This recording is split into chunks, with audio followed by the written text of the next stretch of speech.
সুপ্রিয় দর্শক, আমি অ্যাডভোকেট এম রহমান। আমি আজকে একটি নতুন ভিডিও নিয়ে এসেছি আপনাদের জন্য।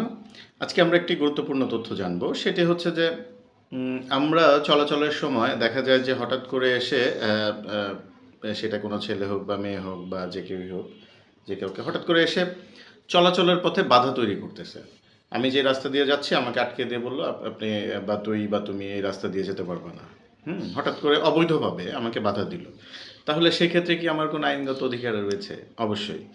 আমাদের দণ্ডবিধির ৩৩৯ ধারায় অবৈধ বাধা সম্পর্কে বলা রয়েছে। আসলে অবৈধ বাধাটা এটা বেআইনি।